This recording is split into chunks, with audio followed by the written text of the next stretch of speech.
Boa tarde.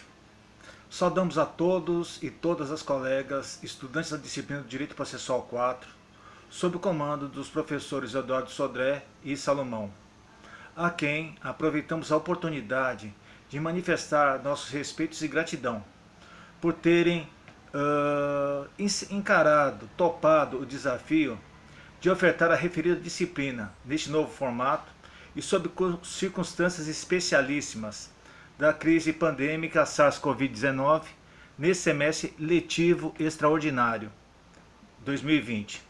Extraordinário, inclusive para nós, estudantes, que estamos fora do nosso ambiente. A mim, Reinaldo Andrade, e ao colega Guilherme Ferreira, recaiu a incumbência de apresentar o case número 7, um recurso especial que foi relatado pelo ministro Felipe Salomão, no seu julgamento realizado em 20 de fevereiro de 2020, momentos antes da crise pandêmica, e foi julgado no Superior Tribunal de Justiça.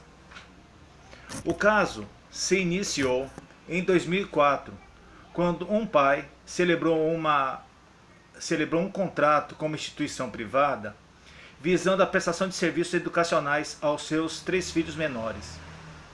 Posteriormente, a referida instituição cedeu seus direitos de cobrança a uma empresa, a AGS, e o pai acabou inadimplindo na sua obrigação de pagar. Depois de 2 anos, em 2006, a empresa, a AGS, ajuizou a ação de cobrança contra o pai, inadimplente. E nos 6 anos seguintes, não se logrou localizar bens em nome deste, a fim de sanar a dívida. Assim, em 2012, a exequente requereu que a execução fosse redirecionada à mãe das crianças, cônjuge do exequendo, que não era parte do processo, pois nem ao menos havia sido citada na fase de conhecimento, razão pela qual o pedido foi indeferido. A exequente, a seguir, interpôs junto à segunda instância o recurso agravo de instrumento, que foi colegiadamente improvido. Em seguida, apresentou ao Tribunal de Justiça de São Paulo embargo de declaração, alegando omissões na decisão colegiada. Tais embargos, todos eles, foram rejeitados. Em 2014, a recorrente insurgiu-se novamente, interpondo junto ao STJ o presente recurso especial, fundado nos artigos 105 da Constituição Federal e no artigo 21 do Estatuto da Criança e do Adolescente, que pautam o poder familiar, e também nos artigos do Código Civil de 2002, o artigo 1566, que trata da guarda e educação dos filhos, o artigo 1634, que trata da direção, da criação e educação das crianças, o artigo 1643, que se refere à compra de coisas e empréstimos necessários à manutenção da economia doméstica, e o artigo 1644, que se refere à solidariedade do casal.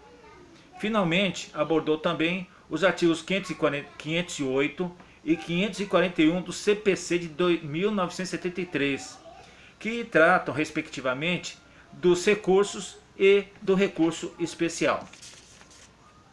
O referido RESP foi admitido em juízo de origem e foi relatado pelo ministro Felipe Salomão, que no seu relatório apontou que, primeiro, o poder familiar envolve poderes jurídicos para a criação e educação dos filhos, e esses poderes são encargos privados impostos pelo Estado, e esses encargos são previsão constitucional e infraconstitucional. Segundo, quando os titulares são casados, as obrigações decorrentes daquele poder, decorrentes ou derivadas daquele poder, são obrigações necessárias à economia doméstica, sendo, portanto, obrigações solidárias e inafastáveis volitivamente, conforme o Código Civil, artigo 1644. A seguir apontou também que a execução das obrigações relacionadas à manutenção da economia doméstica, visando a responsabilização de ambos os cônjuges, implica que o processo de conhecimento deve ser instaurado em relação aos dois cônjuges, devidamente citados, levando assim à formação de um consórcio necessário. Em outras palavras, a ausência de citação de um dos cônjuges implica na invalidade e na ineficácia do processo ao cônjuge não citado, não podendo este sofrer a execução e nem recair sobre ele, sobre o seu patrimônio e sobre a sua ameação a decisão quanto à execução. Afinal, continua o relator, o litisconsórcio necessário no polo passivo ocorre quando o juiz é obrigado a decidir por lei ou pela condição do casal, tá? A lide de modo uniforme para todas as partes, de maneira que a eficácia da sentença depende sempre da citação de todos os litisconsortes, desde o início do processo de conhecimento. O resultado foi que, segundo o relator, que o recurso deve ser improvido. E esse resultado, essa decisão, ela foi acompanhada, esse voto, foi acompanhada por todos os demais ministros. É isso aí. Pela atenção de todos, nós agradecemos.